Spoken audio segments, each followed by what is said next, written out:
میرے نبی کی زندگی کا دوسرا رخ کہ بطور انسان زندگی کیسے گزارنی ہے، مرد عورت ہے زندگی کیسے گزارنی ہے۔ پہلا رشتہ جو قائم ہوا دنیا میں وہ ہے خامد اور بیوی، حضرت آدم اور حوا کا نکاح ہوا۔ اللہ تعالیٰ نے عورت کو کمزور بنایا تو پہلے دن سے اس کو عزت اور احترام دیا تاکہ ساری زندگی اس کمزوری سے ناجائز فائدہ نہ اٹھایا جائے بلکہ اس کو عزت دی جائے۔ کہ آدم علیہ السلام کے لیے مٹی اکٹھی کی، پانی ڈالا، گوندھا اور ایک اسٹیچو بنایا اور ڈال دیا۔ جب وہ خشک ہوا اس میں روح ڈالی اور پھر وہ ننگے بدن تھے، پھر ان کو جنت کے کپڑے پہنائے اور جنت میں ڈال دیا۔ اس کائنات کا حسن بھی عورت سے ہے اور جنت کا حسن بھی عورت سے ہے۔ حضرت آدم علیہ السلام جنت میں، لیکن بابے جی دا دل ہی نہیں لگتا، کلے کلے ہی ٹرے پھر دیں۔ اب اللہ نے عورت کو بنانے کا ارادہ کیا تو اللہ ایک ڈھیر مٹی کا اکٹھا کر کے عورت کے لیے بھی بنا دیتا اور اس کا اسٹیچو بنا دیتا اور اس کو خشک ہونے دیتا، پھر اس میں روح ڈالتا، پھر اس کو کپڑے پہناتا۔ آپ حیران ہوں گے، سبحان اللہ، اللہ نے ایسا نہیں کیا۔ آدم علیہ السلام سوئے، آنکھ کھلی تو دیکھا ایک خوبصورت حسین عورت۔ یہ بات اکثر لوگوں کو معلوم ہوگی کہ یوسف علیہ السلام دنیا کے حسین ترین انسان تھے، اور یہ بات شاید کسی کو معلوم نہیں ہوگی کہ دنیا کی سب سے حسین خوبصورت عورت حضرت حوا ہے۔ حوا جن پر بڑھاپا آیا ہی نہیں، 1000 سال کے قریب زندگی گزاری، بڑھاپا نہیں آیا۔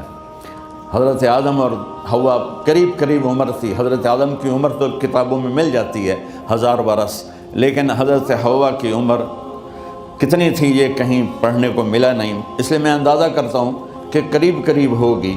بڑھاپا نہیں آیا، بیماری نہیں آئی، اور حضرت حوا کو مینسز بھی نہیں آتے تھے۔ یہ عجیب بات آپ کو بتاؤں، اللہ نے اتنا جنت کا ان کے اندر نمونہ رکھا۔ تو جب حضرت آدم کی آنکھ کھلی تو دیکھا ایک حسن کا پیکر، انہوں نے تو جنت ہی بھول گئی۔ کہنے لگے یا اللہ ہن دل ٹھریا جا یا اللہ کون ہے؟ کہ تیری بیگم۔ کہ واہ جی واہ، موجاں ہی موجاں۔ تو اللہ تعالیٰ نے نکاح پڑھایا۔ سبحان اللہ، اپنے نبی کی شان دوبارہ سنو۔ تو اللہ نے کہا آدم اپنی بیگم کا مہر ادا کرو۔ تو وہ پوچھنے لگے کیا مہر ہے؟ دیکھو ایک بات سنو، مہر کسی کی بیٹی کی قیمت نہیں ہوتی۔ $1 ہو یا $1 ٹریلین ہو، بیٹی کی کوئی قیمت نہیں ہوتی۔ یہ ایک نشان ہے کہ اس بچی پر اب یہ جو خامند ہے وہ موت تک خرچہ اس کے ذمہ ہے، بیوی کے ذمہ خرچہ نہیں ہے۔ خامند کما کے لائے گا اور اپنی بیگم کو کھلائے گا، اور بیوی گھر کی ذمہ داری نبھائے گی۔ تو خیر وہ الگ بات چلی جائے گی۔ اللہ تعالیٰ نے کہا کہ مہر ادا کرو۔ کہا جی کیا مہر ہے؟ تو میرے اللہ نے کہا تیری نسل میں میرا آخری نبی آئے گا، اس پہ ایک دفعہ درود پڑھ دے، یہ مہر ہے۔ اچھا، شروع دن سے ہے کہ میں نے قبول کیا۔ قبول کیا کا مطلب ہے کہ میں اس لڑکی کو قبول کر رہا ہوں، اس کی کمیوں کے ساتھ بھی خوبیوں کے ساتھ بھی۔ اور جب لڑکی کہتی ہے سائن کرنا قبول کیا ہے، یا زبان سے کہے قبول کیا ہے، تو یہ اس بات کی گارنٹی ہے کہ میں نے اپنے اس لڑکے کو خامد ہونے کے طور پہ قبول کیا، اس کی کمیوں کے ساتھ بھی، اس کی خوبیوں کے ساتھ بھی۔ اور جو ہی شادی ہو کر ڈولی سسرال کے گھر جاتی ہے تو ٹیسٹ شروع ہو جاتا ہے، کی کر دیے، باندھی کے میں، اٹھیندی کے میں، بول دی کے میں۔ اور اس میں بہت زیادہ نیگیٹو کردار ہے سسرال کا، کئی لڑکیوں کا، کیونکہ ہم نے اپنے نبی کی زندگی نہیں قبول کیا۔ یہ واجب ہے کہنا قبول کیا، کہ جس میں پیغام ہے کہ اب میں اس کی میں کوئی کمی ہے وہ بھی قبول کروں گی، کوئی خوبی ہے تو سر ماتھے پر۔ اور لڑکا کہتا ہے کہ میں اسے قبول کرتا ہوں، اس کی خوبیوں کے ساتھ بھی، کمیوں کے ساتھ بھی۔ یہ بات یاد رکھنا،